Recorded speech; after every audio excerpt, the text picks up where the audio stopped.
तं धेनु शिरसा वंदे भूत भव्यस्य मातरः। जय गो माता, जय गोपाल।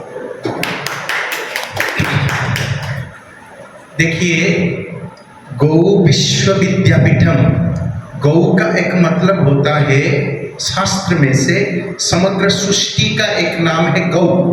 गौ का बहुत सारे अर्थ है। गौ का शब्द है, इसका अर्थ है पृथ्वी। गौ का अर्थ होता है नृपति यानी राजा। हमारे जीवा को भी गौ बोलते हैं, गो। ये गो शब्द से ये सारे शब्द का जानकारी होते हैं। गवाक्ष कहा जाता है कि किसी के जो खिड़की खोल देने से हम गाय सामने देखें। गौ का एक अर्थ है सृष्टि, यानी गौ विश्व ही है। और गौ का एक अर्थ होता है सरस्वती, क्योंकि अमृत रस वो ही देती है। गौ का नाम वो रस देती है, सरस रस देने वाली सरस्वती है। विद्यापीठम यानी ये गौ विश्व विद्यापीठम भी गौ ही है। और ब्रह्मांड का सबसे सुंदर और सबसे अच्छे प्राणी अगर कोई है तो वो गौ ही है। नहीं तो भगवान इसके आगे पीछे नहीं घूमते। हमारा भारतीय संस्कृति और सभ्यता जो है कृषि और गौ पालन की संस्कृति है। बलराम जी को आप देखिए, वो हल लंगल करके वो बैलों के साथ हमारा भूमि को उपजाऊ बनाते हैं। और भगवान श्री कृष्ण को देखिए, गावो ममाकृतः सन्तु गावो में सन्तु पृष्ठतः गावो में हृदय सन्तु गवांग मध्य वसाम्यहम्। मैं गौओं के बीच में रहूं, गाय मेरे हृदय में रहे। गाय का ऐसा महिमा है। हमारे सारे के सारे हम का गोत्र है। हमें बश्य बश्या कहा जाता है। बश्य का मतलब होता है बछड़ा। आर्य मुनि ऋषियों, हम तो मुनि ऋषियों के संतान है ना, तो हमें बश्य और बश्या बोलकर संबोधन करते हैं।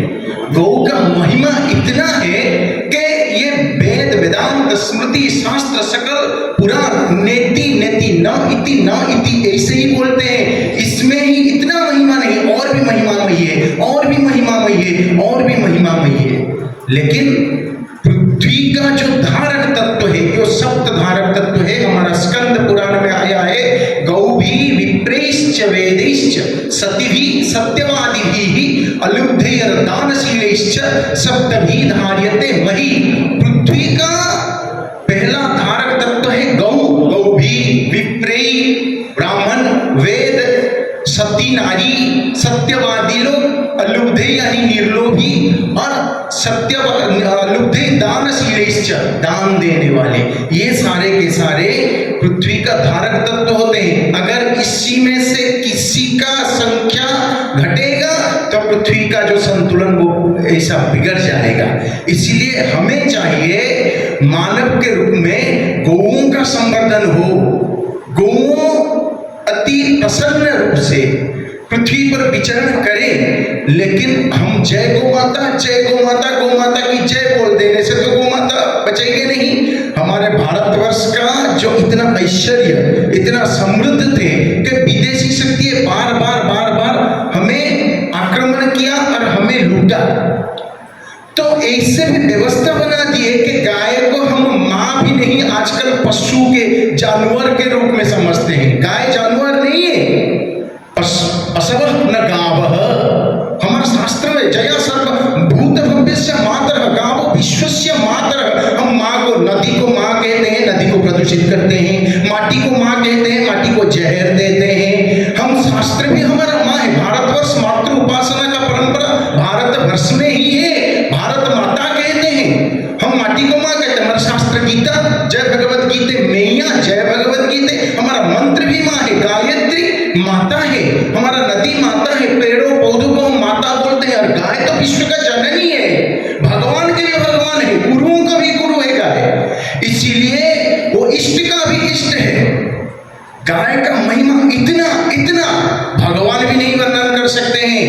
कोई और साधु संत महात्मा क्या, भगवान खुद नहीं वर्णन कर सकते हैं। तो गाय का गोबर, गोमय वसते लक्ष्मी।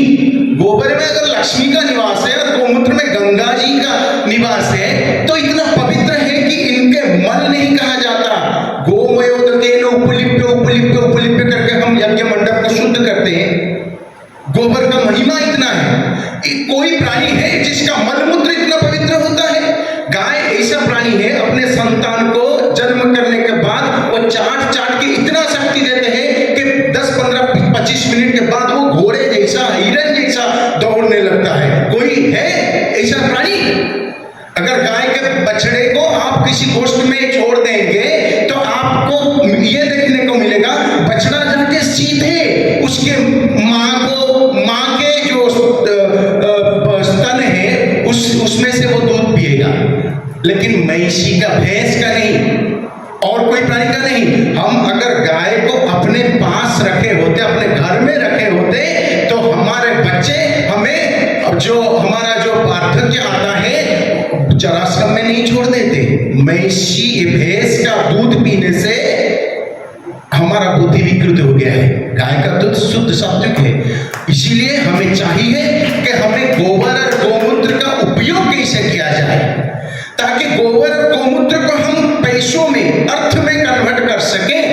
क्योंकि वाणिज्य वसत लक्ष्मी, हमारा गीता में भी वैश्य कर्म के बारे में कहा गया है, कृषि गौरक्ष वाणिज्य वैश्य कर्म स्वभावजम, यानी गौरक्षा अंगी है, कृषि और वाणिज्य ये दोनों अंग है। अगर गौरक्षा से कृषि को जोड़ा नहीं गया, गौरक्षा से वाणिज्य को भी जुड़ा नहीं गया, तो गौरक्षा असंभव हो जाएगा।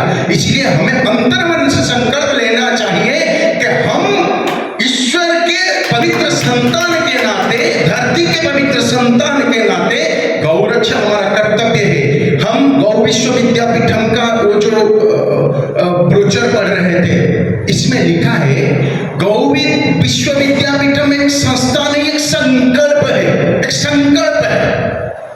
गोबर और गोमूत्र का उपयोग कैसे करें, इसका तो बहुविध योग कर्मसु कौशलम, यानी हमें अपने जीवन में गाय को जोड़ना है, गाय के साथ हमारा जीवन योग युक्त हो जाए। कैसे? गोबर और गोमूत्र से। गोबर और गोमूत्र अगर आप ठीक से उपयोग करेंगे, मानो पैसों का वर्षा होगा, और गोबर तो इतना पवित्र है कि स्वस्थता का भी वर्षा होगा। इसलिए गौ आधारित कृषि, गौ आधारित पंचगव्य चिकित्सा का विकास, गौ आधारित शिल्पोद्योग और गौ साहित्य का प्रचार प्रसार, गौ का प्रचार प्रसार जितना महिमा है, गौ सत्संग, गौ के आधारित सब होना चाहिए। हमारा जिंदगी, हमारा जीवन, हमारा परिवार में गौ को सदस्य रूप में ग्रहण करना चाहिए, और हमें गाय पालना चाहिए पूरा आग्रह से, उत्साह के साथ, निष्ठा के साथ। गौ माता की कृपा से सबका मंगल हो, कल्याण हो। हम आभार व्यक्त करते हैं गौ विश्वविद्यापीठम से कि हमें ये सुजग दिया। सबको जय गौ माता, जय गोपाल, जय जगन्नाथ।